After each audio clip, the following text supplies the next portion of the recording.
Welcome to Spring into STEM. Even though we can't be there in person to do this event with you, we're really excited for this video and we have some fun activities coming your way. So today in this video, we are going to be working towards earning our Junior Space Science Investigator badge. So that is this packet right here. You might have it with you or maybe you download it online, but we are going to be working from this and we are going to do 4 out of the 5 steps to complete your badge. So that last one, step number 5, to share your sky, is one that you're going to be doing on your own after the video. But for now, we are going to get started with the other 4. Before we get started, girls, we're going to do the Girl Scout promise. So if you could all join me. On my honor, I will try to serve God and my country, to help people at all times, and to live by the Girl Scout law. Today, we are going to talk about a solar system. Have you girls heard of the solar system before?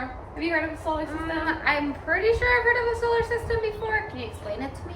So, a solar system is a system of different objects like planets, like Earth, that orbit around our sun. There is Earth and 8 other planets that orbit around our sun, and we are going to learn about them today, and we're going to learn about what orbit means and all sorts of different things, and we are going to get to put some of that to use too.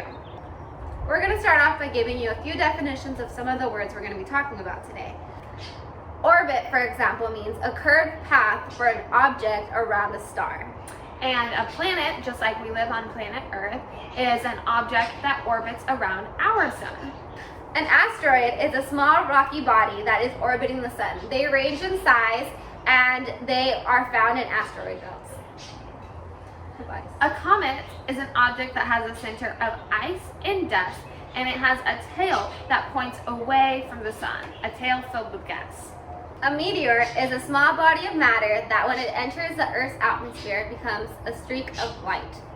A meteoroid, on the other hand, is a small object that's moving in the solar system, and it would become a meteor if it entered the Earth's atmosphere. And lastly, we have gravity, which is a force that attracts any object to another body of mass.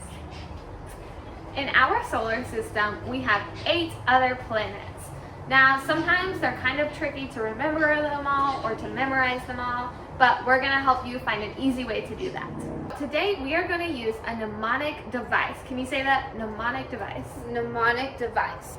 That's a tricky word to say, and it's even trickier to spell because it actually starts with an M. But what a mnemonic device is it's kind of just like a tool that people can use to help them remember things better. So the mnemonic device that we are going to use for the planet is going to be this. My very educated mother just served us nachos. My very educated mother just served us nachos. So it goes like this.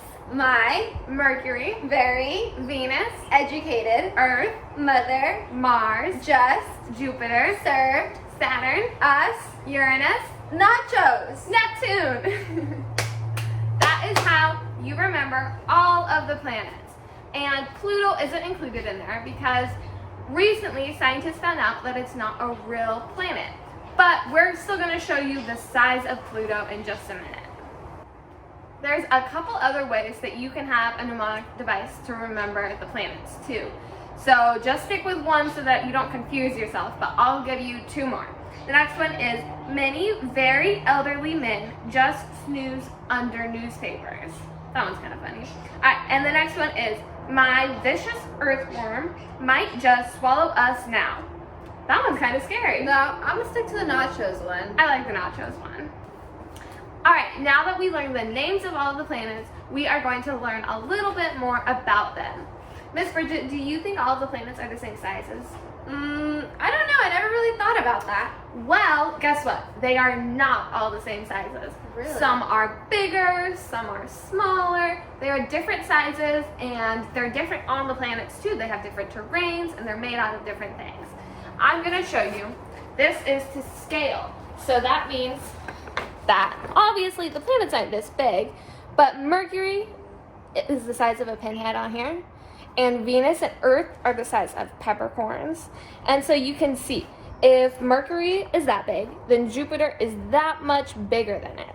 And Pluto, little Pluto all the way down here, is just the size of the very tip of that. So that's part of the reason that Pluto isn't a real planet. All right, so now what we're going to do, girls, is we're going to create our very own solar system. We're going to need some Play-Doh, and we're going to need our labels for each planet. All right, we've got our clay here. You can use Play-Doh, you can use clay. We gave a recipe of how to make your own Play-Doh, so you can do that if you want. For this next part, you might want to pause your video, or if you have the packet, you can follow the directions in here too, because we have to do this part really carefully, so pay close attention. So what you girls are going to do is you're going to get your entire ball of Play-Doh, and you're going to divide it into 5 equal parts.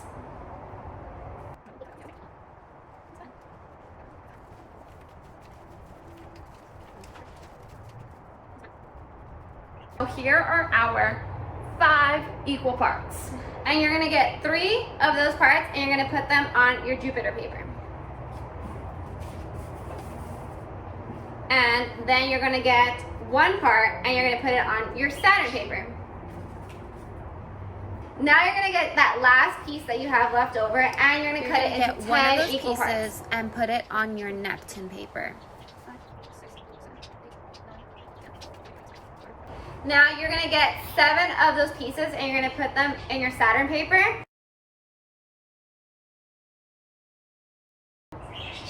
Now you're going to get that last piece, and you're going to put it on the Uranus paper. That last piece that you have left over, now you're going to cut that into 10 pieces.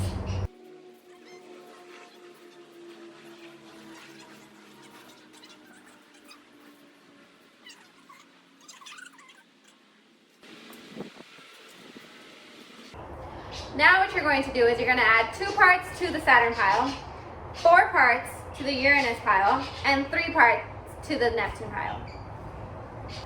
Now you're going to get that last piece from step 3, and you're going to cut that tiny piece into 10 equal parts. 2.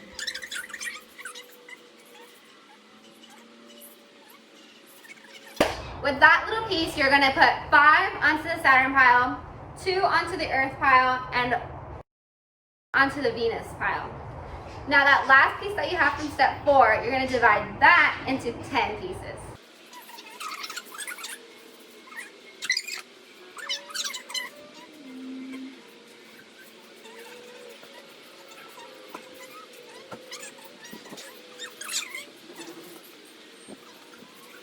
Now what you're going to do is you're going to add 4 parts to the Earth pile, 3 parts to the Mars pile, 1 part to the Mercury, and 1 part to the Saturn pile. Now what you're going to do is you're going to divide that last piece that you have from step 5 into 5 equal parts. Now 2 parts are going to go onto Mars, and the last 3 parts are going to go onto Mercury's pile. Now what you're going to do is you're going to roll each model from each of the little labels, and you're going to roll them into a little sphere. Now compare all of your spheres into the predictions that you originally made. Did anything surprise you? Did something surprise you, Miss Rachel? Yeah, I was surprised how teeny tiny Pluto was. So small, Tiny. I almost can't even see it. Tiny. I didn't expect them to be that big of a difference in size.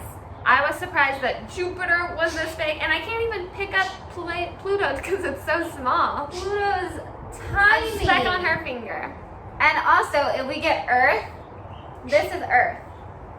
You can barely see it. And you compare it to even Saturn. Wow, that's crazy. Even compared to Venus, I never realized that Earth was this small. For our next activity, we are going to find out how old we are. Bridget, do you know how old you are? Yeah, I know how old I am. I'm pretty sure we all know how old we are, at least on Earth. So our age is determined by how many years we've been alive, right? Yeah. But do you know what determines a year? No. Well, a year is determined by the amount of times the planet orbits around the sun. So remember, orbit means how many times it circles around the sun. So, because some planets are different sizes, do you think they might orbit faster or slower? That would make sense. Right, so some planets go faster, some go a little slower. They all go at different speeds. And that means that they all have different amounts of time for their years. So we sent you a link to a special website that lets you put in your birthday, and then it's going to tell you how old you are on all of the planets. All right, Miss Rachel, I looked up how old you are on different planets. Do you want to guess? All right, what planet should I guess from? Let's try Mercury. How old do you think you are on Mercury? All right, Mercury was pretty small, I feel like. I'm going to guess that I'm 30 years old on Mercury. 30 years old? You're actually 91 and a half years old in Mercurian years. That is crazy. Okay. How old am I on Jupiter? On Jupiter, I don't think you're ready for this one. You're 1.85 years old. You're not even 2 years old yet. So if I went to Jupiter, I would be a baby? You'd be a baby, a newborn. Wow, that is crazy. Crazy. All right, Miss Bridget, are you ready for this? Do you want to know how old you are in Martian years? Okay. All right, in Martian years, you are 11 and a half years old. 11? I'd be your age probably, huh? Yeah, girls? are any of our Girl Scouts right now 11 years old? I wonder how old you would be on Mars. All right, so you can take some time to pause this video or do it after to look up how old you are on different planets. But before you look it up, I want you to make some guesses and write them down to think how old you might be, how many years you would be on other planets. Hey, Miss Bridget. Yes. Do you know what stars are made out of? No, I actually don't. Well, stars are made out of dust and debris, and it's all just kind of like floating around in space. But when it gets really close together and it gets really, really hot, that is how a star is born. Ooh. So that is how a star is born, and that's how we can see our stars all the way up in the sky. Because as they age, they get really bright, and then as the stars start to get really old, they get a little bit dimmer. So that's why when you look outside at night, if you can see stars on a clear night, you'll see some that are brighter than others. Miss Bridget, have you ever gone stargazing? Like to go look at the stars at night? Yeah. No, I haven't. Well, if you go stargazing, there's something really cool that you can do. Yes, you can look and see how beautiful the stars are, but you can also look at constellations. So, constellations are groups of stars that can form together to make a shape or make a design or tell us where certain things are in the solar system. Constellations have been used for many, many years. People used to tell stories about them, and they talk about them around a campfire as they looked up at the star. And today, scientists use them to track different things and to see where things are. Because as the Earth orbits around the sun, that means we're getting a different view of some of the stars. So right now it's May, and if I went outside tonight, I would see some stars. But if I went outside in December, I would probably see some different stars because we are at a different location. Does that make sense?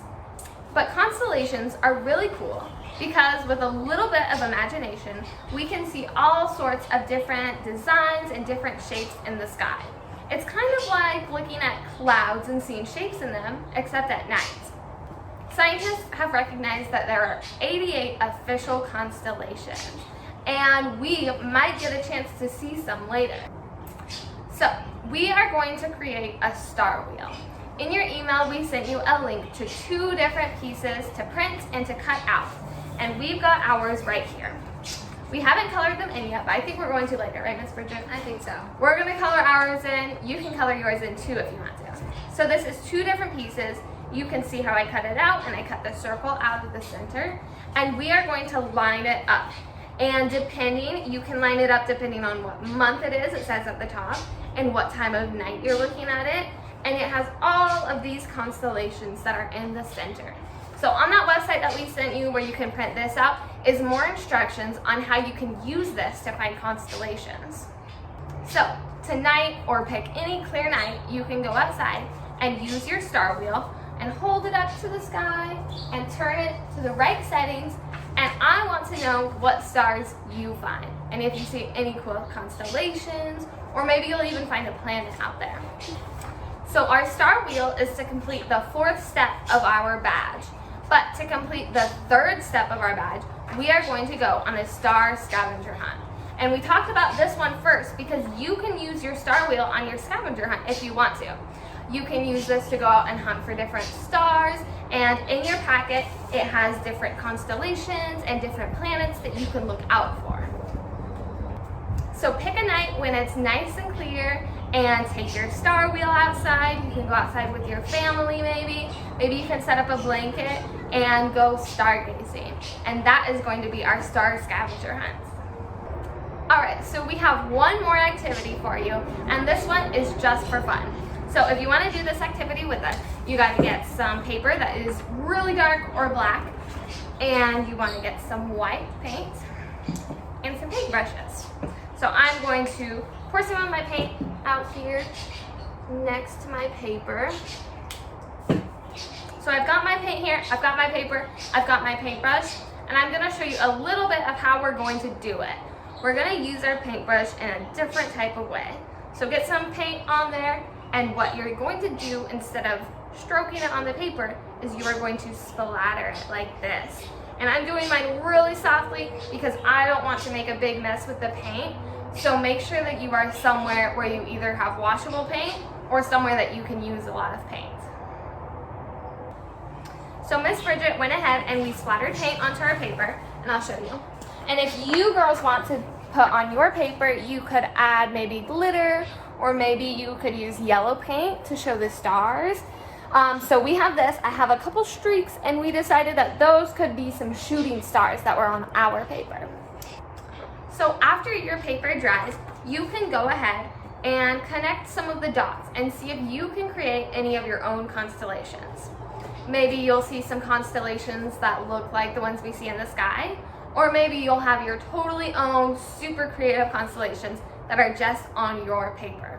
So that was our very last activity. If you followed along with us and you did all of those activities too, then you are well on your way to earning your Space Science Investigator badge.